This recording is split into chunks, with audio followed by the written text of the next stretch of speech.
La portada del diario español El País tituló que había muerto el genio de la literatura universal.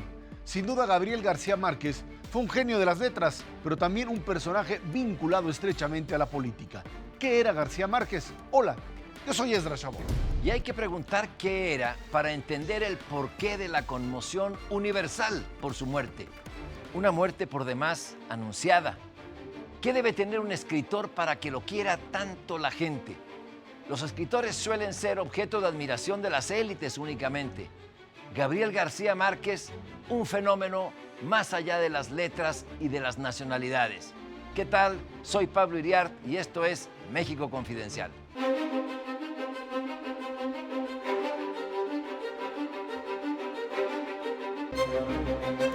Y al ver estos funerales apoteósicos, enormes, y el pesar mundial por la pérdida de Gabriel García Márquez, pues nos preguntamos, Ezra, ¿qué tenía Gabriel García Márquez, este imán pues mucho más allá del continente? Y yo creo que tiene que ver básicamente no solo con una figura de un premio Nobel, sino con alguien que tuvo la capacidad de armar un discurso latinoamericano desde distintas ópticas. El lenguaje, por supuesto, es un lenguaje que trató de ser copiado por muchos. Algunos decían incluso hay que pues hacerse a un lado y tratar de ser innovadores y no caer otra vez en esto que se llamaba realismo mágico. Pero más allá de eso, yo creo que la imagen de García Márquez tiene esta fuerza por el hecho de que se trataba de un personaje que fue capaz de incursionar en periodismo, en cine, donde sus obras de alguna manera terminaron por ser parte de una cultura popular, que a veces eso no sucede, no a veces, la mayoría de las veces no sucede con escritores. Esto sí se convirtió en un modelo de desarrollo literario a nivel popular, y esto hace que la figura tenga un peso de esta naturaleza, además de que la dinámica que él siempre manejó, Pablo, fue la de el escritor que se relacionó con el poder, un poder, como decía Carlos Salinas, que lo buscaba a él, y que tuvo la fascinación él incluso por ciertas figuras, la figura de Fidel Castro, por ejemplo, una figura que para García Márquez, independientemente de la crítica que se puede generar, para él era una parte fundamental de su referencia latinoamericana, y lo siguió siendo incluso ya después de desaparecida la Unión Soviética, etcétera, Cuba, y el hecho de que de alguna manera el propio Fidel Castro lo reconociesen como intermediario también en cierto tipo de negociaciones en Colombia con las guerrillas, etcétera,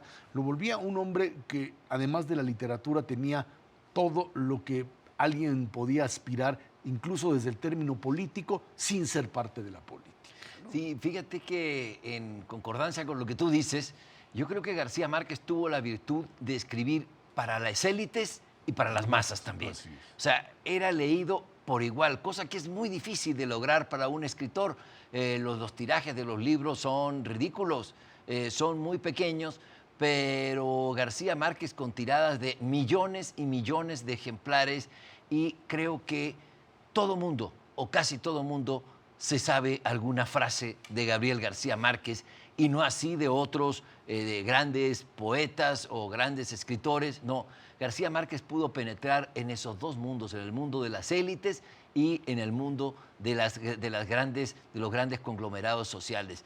Y lo otro, tú tocas vas directo al tema político. Las amistades de García Márquez, yo creo que eran esas amistades, más allá de una militancia política que me parece que no la tuvo. No fue un escritor militante, ni escribía para un segmento de la población como en su momento lo pudieron haber hecho otros escritores. García Márquez era buscado por el poder porque tenía, como lo dijo Carlos Salinas en esta entrevista que tú refieres, tenía la capacidad de conciliar. Era una persona que nunca hablaba mal de nadie y siempre podía conciliar. Por eso pudo llegar a sentar y a comunicarse con el presidente de los Estados Unidos y con Fidel Castro. Al mismo es decir, tiempo, para solucionar la crisis de los balseros en la época de Bill Clinton. Entonces, sí, me parece que se trata de un fenómeno quizá irrepetible en décadas. Tal vez, Ezra, porque estemos ante un fenómeno de las letras que ahora, por ser sus contemporáneos, no aquilatamos lo suficiente, pero en los discursos, en el Palacio de Bellas Artes, durante el homenaje que se le rindió aquí en México, maravilloso, por cierto, me encantó, se le comparó con Cervantes. Hasta ese nivel. Y yo creo que el tema de la relación entre el intelectual y el poder es uno de los temas fundamentales en donde García Márquez tuvo, si bien no teorizó sobre eso, o alguna vez hablaba de ello, pero sí era muy obvio esta idea de un intelectual que era capaz de criticar, capaz de hacer literatura incluso con la crítica, de pues ir a fondo en este, yo diría, proceso de devastar a los políticos en función de su pasión por el poder y desnudarlos como tal. Ahí está, ¿no? Digamos, el otoño del patriarca, esta figura de Marcos Pérez Jiménez, este dictador venezolano, y el concepto de soledad, el concepto de la obsesión por el uso del poder y determinar la vida de los otros. Es algo que, independientemente de cualquier tipo de aspiración política o identificación política, García Márquez tenía la suficiente fuerza para desnudar esta visión muy personal, a veces dicen algunos hasta psicológica del dictador, del hombre, no solo del dictador, del hombre, del poder en general. Yo creo que esta fase de García Márquez periodista y el hombre que con todo este nuevo lenguaje latinoamericano pudo hacerlo, hay que recordar que estas obras representan parte de la América Latina que para muchos ni siquiera la conocieron. La década de los 60, 70 y todavía 80, con dictaduras militares que eran la constante en América Latina, en donde incluso México era la excepción, y García Márquez ahí estaba. Un García Márquez que finalmente, a pesar de su amor por Colombia, y por supuesto su tierra natal, termina pues gran parte o la parte final de su vida en México, también como una convicción de en dónde puede estar y en dónde se siente cómodo para estar. 50 años nada menos, 50 años vivió en México García Márquez en total, y aquí quiso morir, porque sus últimos días, bueno, fueron sus últimos meses y quizás sus últimos años. Él eligió estar en México cuando ya se sabía el tema, cuando ya él sabía que su vida tenía poco tiempo por delante. Me llamaron la atención la reacción popular en México. Era un tema de conversación en todas las mesas, todos los medios de comunicación universales en el mundo. En la portada, Gabriel García Márquez. La viuda de García Márquez, Mercedes Barcha, recibió llamadas, pero por lo que cuentan las crónicas, recibía llamadas, pero tenía que apartar el teléfono. Vladimir Putin le habló a... Imagínate. Se ha de haber sentido identificado con algún personaje ahí del propio García Márquez, pero yo creo que digamos, la importancia radica precisamente en la universalidad de la literatura de García Márquez. O sea, son textos traducidos a una gran cantidad de idiomas, y el hombre que se paraba en donde se parara, en Oriente, en Occidente, era una referencia no solo de América Latina, sino de la capacidad del propio escritor de trasladar su mensaje o su discurso a ese tipo de latitudes, ¿no? Sí. Y insisto, en su forma de morir. Tú viste la despedida que se le dio en Bellas Artes, ¿no? Sí.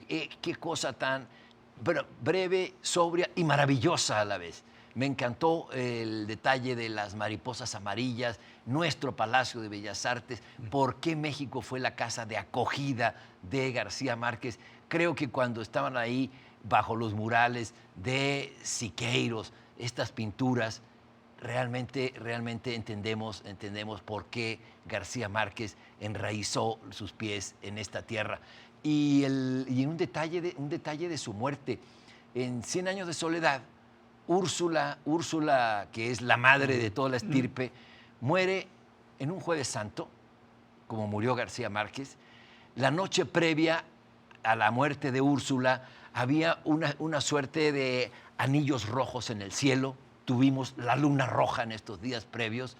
Y claro, yo no sé si el día de la muerte de Úrsula, que hacía tanto calor, dicen que los pájaros se estrellaban contra los ventanales y en los dormitorios aparecían pájaros muertos. Yo no sé si en la casa de García Márquez hubo algún pájaro muerto en esa noche. El pensamiento mágico o la literatura basada en este tipo de pensamiento que termina siendo realidad, Pablo, y que de alguna manera ejemplifica a este García Márquez, que además la otra parte, todo el mundo quiere siempre expresar ahora, decir, es que yo estuve con García Márquez y me contó y me hizo.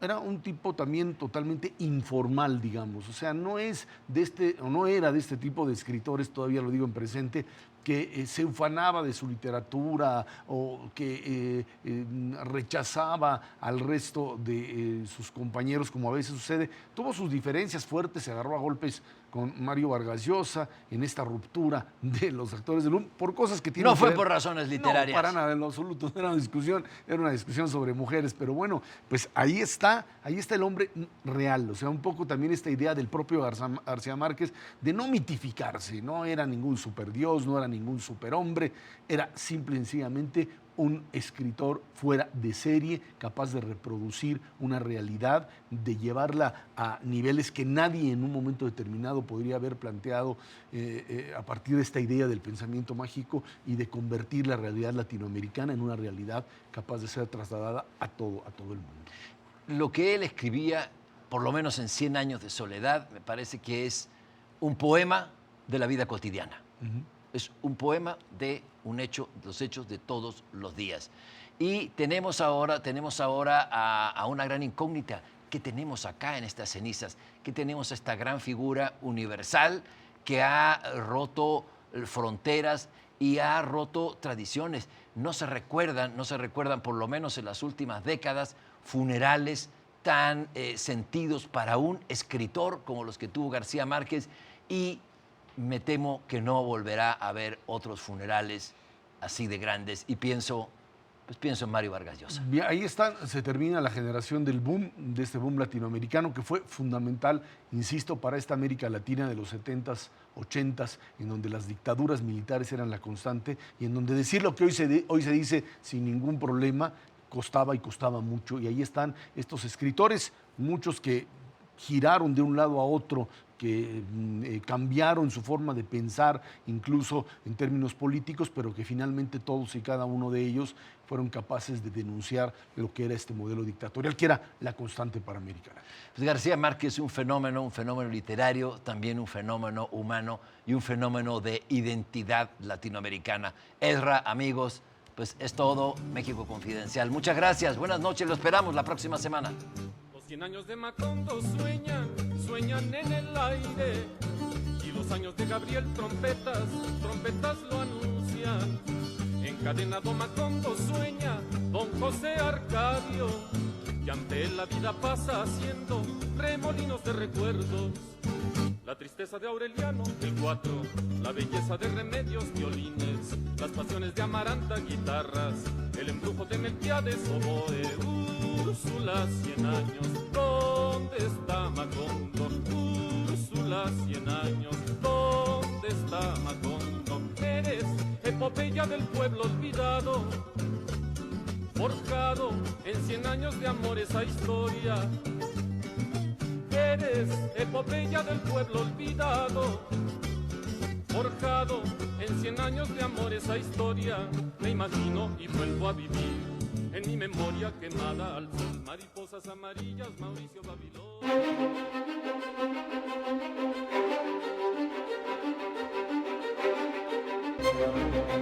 En marzo pasado, la producción de la industria automotriz repuntó 16%, lo que no debe sorprendernos. Y es que tal incremento se explica por una mayor demanda de autos nuevos en Estados Unidos, que impulsó nuestras exportaciones casi 13%. Las ventas al exterior de vehículos seguirán en franco ascenso, ya que el año pasado varias armadoras abrieron nuevas plantas en nuestro país, aprovechando la calidad y los costos de la mano de obra mexicana.